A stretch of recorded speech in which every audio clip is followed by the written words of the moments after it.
வணக்கம் நேயர்களே, நம்ம பார்க்க போகிற படம் மார்கன். மார்கன் படம் யாருது பார்த்தீங்கன்னா, நம்ம விஜய் ஆண்டனி சார் நடித்தது. வழக்கமாக எல்லா படங்களும் ஹிட் பண்ணுற நம்ம விஜய் ஆண்டனி சார் அவங்க ப்ரொடக்ஷனில் அவங்க ஒய்ஃப் பண்ணுற படங்கள்லாம் வந்து நல்லாவே ஹிட் ஆகும். உதாரணத்துக்கு பார்த்தீங்கன்னா, நானாக இருக்கட்டும், சலீமாக இருக்கட்டும், அண்ணாதுரையாக இருக்கட்டும், யமனாக இருக்கட்டும், சைத்தானாக இருக்கட்டும். அது மட்டும் இல்லாமல் பார்த்தீங்கன்னா, பிச்சைக்காரன் 1, பிச்சைக்காரன் 2லாம் அந்தராக இருக்கும் படம்லாம். அவ்வளோ அழகாக இருக்கும். அவரோட ஸ்க்ரீன் பிளேவும் நல்லாயிருக்கும், அவரோட மியூசிக்கும் நல்லாயிருக்கும். அந்த விதத்தில் இந்த படம் எப்படி இருக்குன்னு கேட்டிங்கன்னா, உண்மையாலுமே இந்த படம் ஒரு ஃபீல் குட் மூவியாக தான் இருந்தது.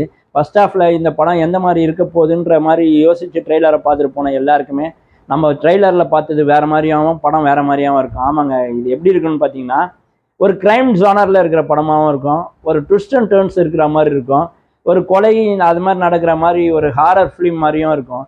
எல்லாமே கலந்த ஒரு கலவையாக கொடுத்துருக்கிறாரு. டேரக்டரை பற்றி சொல்லணும்னா, டேரக்டர் ஜான் லியோபால்னு சொல்லிட்டு நிறைய படங்களுக்கு படத்தொகுப்புலாம் பண்ண அவர் இந்த படத்தில் ஸ்க்ரீன் பிளே பண்ணது மட்டும் இல்லாமல் நல்ல ஒரு கதையும் எடுத்துகிட்டு வந்திருக்கிறாரு. அந்த கதை எந்த மாதிரியான கதைன்னு பார்த்தீங்கன்னா, ஒரு அறிவியலையும் ஒரு ஆன்மீகத்தையும் உள்ளே புகுத்தி, இது ரெண்டுமே வேற இல்லை, நம்ம சித்தர் வழிபாட்டில் எல்லாமே சொல்லியிருக்கிறாங்க, இதெல்லாம் வந்து ஏற்கனவே நம்ம நாட்டில் இருந்தது அப்படின்றத ஒரு ஃப்ளாஷ்பேக் வச்சு சொல்லியிருக்கிறாரு டேரக்டரோட ஒவ்வொரு விஷயமும் இந்த படத்தை ஆரம்பத்துலேருந்து பார்த்து செதுக்கி ஒரு நல்ல ப்ரொடக்ஷனில் ஒரு நல்ல ஹீரோ கிட்ட போய் சேரணுன்றதுல குறியா இருந்திருக்கிறாரு. அது கரெக்டாகவே வந்து சேர்ந்துருக்குன்னு தான் சொல்லணும்.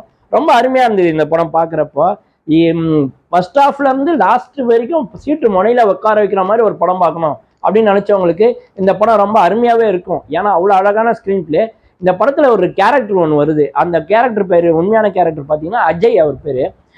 அவர் தான் ஹீரோவா இல்லை அவர் வில்லனா, ஹீரோவோ இல்லைனான்னு கொஞ்சம் யோசனை வந்துக்கிட்டே இருக்கும். ஃபர்ஸ்ட் ஹாஃப் டெட் எண்டில் இன்ட்ரோல் பிளாக்ஸில் பார்த்தீங்கன்னா, அடா ஹீரோப்பா அப்படின்னு நினைக்கிறப்போ ஒரு ட்விஸ்ட் வைப்பார் டேரக்டரு, இல்லை இவன் தான் வில்லன்னு சொல்லிட்டு. அவ்வளோ அழகாக பண்ணியிருப்பாங்க. இதில் வந்து பெரிய கதை அம்சம் இல்லாமல் ஒரு சின்ன செகண்ட் ஹீரோ மாதிரி வர விஜய் ஆண்டனியை ஆன்சர் பண்ணணும். ஏன்னா அவர் ஒரு போலீஸ் கேரக்டர் எடுத்து பண்ணுறாரு. கூட சப்போர்ட்டிங் கேரக்டராக நம்ம மகாநதி சங்கரும் பிரிகிடாவும் இருக்காங்க.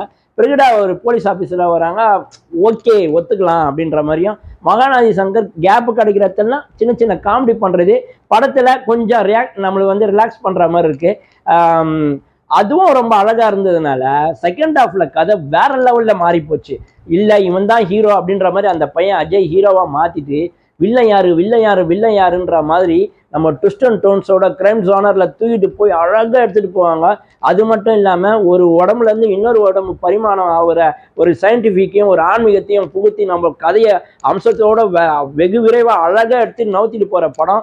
ரொம்ப ஃபீல் குட்டாக இருக்கும் அந்த சீன்லாம் பார்க்குறப்போ.